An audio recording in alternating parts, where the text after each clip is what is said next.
Hi guys, welcome back to my channel.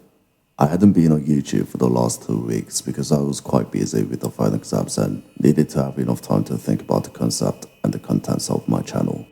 In the last few videos, I tried the different contents apart from reading horror stories and spent quite a bit of much time on picking the contents that I can keep on doing.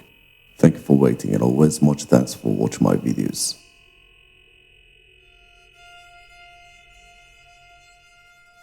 This story happened to my friend, not me. She told me she was walking to my house from the town center, which is a 20-minute walk. At around 11 p.m. and around halfway, she noticed a man who was walking slowly behind her, but she didn't really think anything of it.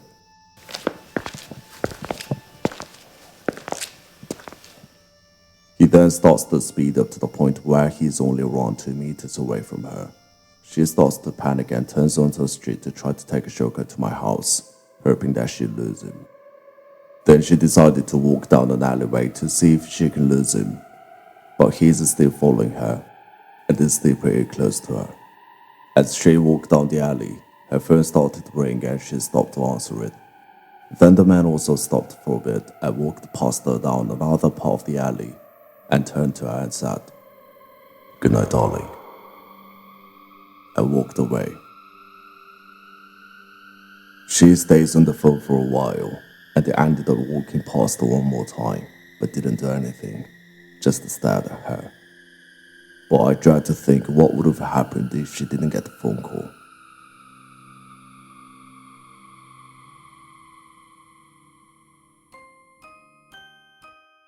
In the UK, we have a primary school and high school. This story was back when I was in primary school. There was a kid in my class who everyone thought was creepy. He'd arrest the girls in our class and fight anyone who told him to stop. He was taller than most kids in our year, but I had never been afraid of him. However, I was cautious around him in case he would try and do anything, as I caught him trying to put his hand up my skirt before. Usually he'd follow a certain girl for about a week and that would be it. It'd go to someone else. We are all 9, which unfortunately was under the legal age of 10 to be arrested, so if I was to ever file a police report for sexual harassment, nothing would happen. We all knew this as it had happened many times before. We did not attend a good school either, so we did not have any help. The school refused to tell his parents, suspend him or even expel him, so he went unpunished despite what he was doing. Then it happened. He started to follow me around and ask me out several times. At this point I didn't care because I thought it'd all blow over. The weeks turned into months into years. We were 11 now and I didn't even try to tell the police as I thought they wouldn't take me seriously. And the worst part about it was that he would follow me home.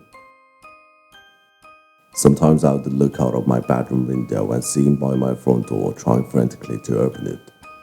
Or he would be stalking the property waiting for me to come out and tell him to leave. But I never did.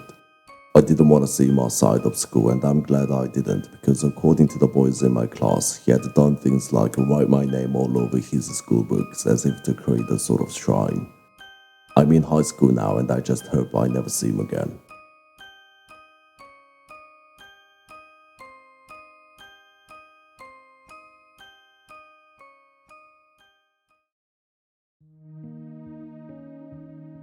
A few years ago, my mom, my younger sister and I went out for dinner at a local restaurant one night. As we were walking on the sidewalk towards the restaurant, I noticed a man walking towards us from the opposite direction. Well, we can say that this was normal, but there was some sort of creepy vibe about him. He looked like he was in his mid-50s. He was tall, had a dirty beard. He was also bald. Anyway, we walked inside the restaurant and the waiter led us to a table. Then a few minutes later, the same man from the sidewalk walked in and sat at a table close to ours, which was so uncomfortable. I thought this was weird, but when our meals came out, I just swept away any doubts about him while we were eating. I noticed that he was staring at me the whole time. I tried to ignore him. When my sister and I were almost finished eating, the waiter came up to us and said to my mom, "Ma'am, don't worry, your bill has been paid." My mom was confused and asked him what it meant, and he said that the man who was sitting next to our table had offered to pay the bill for us.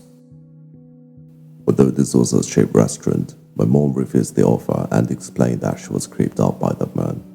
The waiter soon nodded and went to go get our bill. When he left, the man slowly walked towards us, opened the strange duffel bag he was carrying, and pulled out 2 stuffed animals. The shapes of the stuffed animals were totally crushed, and I didn't realize that it was an animal at first. It was the most disgusting thing that I've ever seen in my life.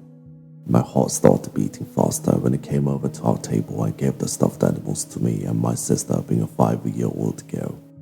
My sister was gonna say yes, but my mom and I both interrupted and refused. Then the man didn't say a word. He walked back to his table and sat down after the waiter came back with our bill. My mom explained what just happened. The waiter said that the man paid for his meal, so it wasn't possible to kick him out. However, the waiter said that he would follow us out of the restaurant to make sure everything was okay. Later that night, when he came back home, I tried to fall asleep, but it was hard to close my eyes because I was still feeling uncomfortable. I just lay there, and when I looked at the clock, it was around 2 a.m. All of a sudden, I heard someone walking outside my window. It was the fall season, so all the dead leaves would make loud crunching sounds whenever someone walked on them. At first, I assumed that it might have been some type of animal. I abruptly remembered the man from the restaurant and began to feel scared. The sound of footsteps was getting closer, and I shut my eyes as tight as I possibly could. I heard someone knock on my window 3 times slowly. I froze. I knew that it was a red flag and that I shouldn't open my eyes, but I opened my eyes cautiously, then my heart dropped. The man at the restaurant was peeking through my window with his glaring eyes. His eyes were fixed on me and looked at me up and down. I couldn't scream at all. I just lay there praying that it must be a dream.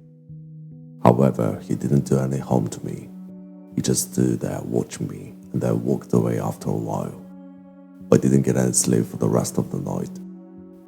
The next morning, I explained to my mom what happened yesterday, and she called the police right away. However, although the police searched all over the area, they couldn't find him. They didn't know who that creeper was or what he wanted. But I never forget that night.